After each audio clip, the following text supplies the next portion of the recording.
मेरा पहला सवाल है, सवालों पे ही चलते हैं, क्योंकि पहला सवाल यही है कि क्योंकि आप वेटनरी साइंसेस आपकी स्टडी रही है, हमने जाना, तो वेटनरी साइंसेस से ये जो आपके जो आध्यात्मिक यात्रा है ये कैसे हुआ? आप कह सकते कि it is interesting, but because ये जो आध्यात्मिक यात्रा है ये सबकी एक अनोखी ही होती है। तो ऐसे हुआ कि बहुत बचपन के, I think I remember 9th standard onwards की ये मेरी प्रबल इच्छा थी कि योग अभ्यास सीखा जाए, पर उसमें कोई डीप मीनिंग था नहीं। In the sense there was nothing sort of कि कुछ स्वामी बनना है वगैरह या कोई आध्यात्मिक उन्नति करनी है, ऐसे नहीं, क्योंकि सब लोग उस एज में आर्टिकल्स पढ़ते रहते हैं और सेलिब्रिटीज़ के आर्टिकल्स भी आते रहते हैं। उसमें लिखा रहता था कि हम योग अभ्यास करते थे और हम करते हैं, इसलिए हम बॉडी बैलेंस रहते हैं, हम फिट रहते हैं। तो इसलिए बस वो एक इच्छा थी। बट वो स्कूल कॉलेज और कंपटीशन के उस माहौल में जब तक मैं as a lecturer Bombay veterinary college में जॉब करने लगा, तब तक तो वो पॉसिबल था नहीं या हुआ नहीं। In the sense it did not come to me और इट डिड अकर। फिर जब सब सेट हो गया तो बोला चलो अभी तो करना चाहिए। तो ऐसे मैंने एक योग अभ्यास केंद्र ज्वाइन किया और वहाँ के जो शिक्षक थे बहुत ही जोवियल और बहुत अच्छे थे, उनकी मेरी बहुत बढ़िया दोस्ती हो गई। थोड़े दिन चला, बहुत अच्छा लगा आसन प्राणायाम। फिर 6 महीने के बाद मुझे ऐसा लगा कि अरे ये तो बस बहुत ही ज़्यादा फिजिकल है और सिर्फ only it is a gross sort of life.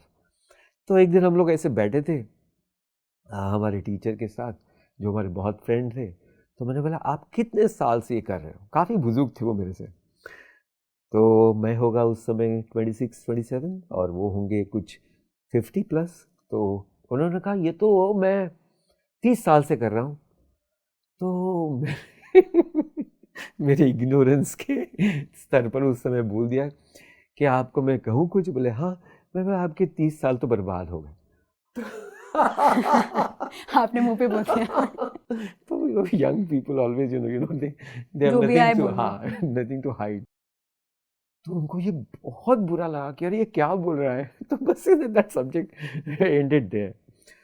फिर मैं कॉलेज में था, एक दिन वो आए और आइडेंटिटी कार्ड लेके आए। तो आइडेंटिटी कार्ड था बॉम्बे यूनिवर्सिटी का फिलोसॉफिकल डिपार्टमेंट, और वहाँ एक कोर्स चलता था, अभी शायद अभी भी चलता ही होगा, फिलोसॉफिकल अप्रोच टू योग।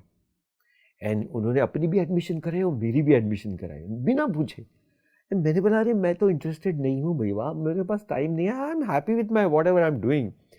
तो ही सेड नहीं देखो मैंने तो आपकी भी फीस भर दी है और this is Saturday Sunday evening, you just try and if you do not like just leave it then. अभी इतना कोई अगर इतना प्रेयर से बोले तो मैं बोला चलो let us give a try. And that's how I entered into this philosophical approach to yoga. And there was not only a yoga abhyas as in pranayam and asan, but some nice philosophical क्या कहते हैं उसको, topics they used to discuss.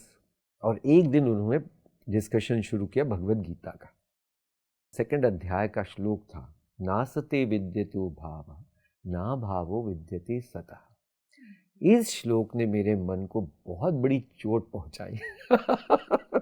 In the sense कि अरे ना मुझे सत्य पता है ना असत्य पता है, और यहाँ बोल रहे हैं कि अगर जो सत्य को जानता है और जो असत्य को भी समझता है वो है दृष्टा, यानी वो सच में रियलाइज पर्सन है। That was a good turn and that's how the quest started, कि उसमें उससे ये सारा जीवन धीरे धीरे अध्यात्म की तरफ बढ़ते गया। तो बस ऐसे हुआ। तो एक श्लोक ने आपकी जिंदगी को बदल दिया? एक श्लोक कह सकते हैं, but it is that was a most sort of important concept which hit me very hard. तो यही है भगवद गीता, हम सभी सुनते हैं, अभी सभी लोग युवा बोले तो इंटरेस्टेड ज़रूर हैं। ग्रंथ है, बहुत मोटा है, बहुत पढ़ना पड़ेगा, संस्कृत है, मुश्किल है, ये सारे सवाल सभी के मन में आते हैं जब भी आप भगवद गीता के बारे में जानते हैं।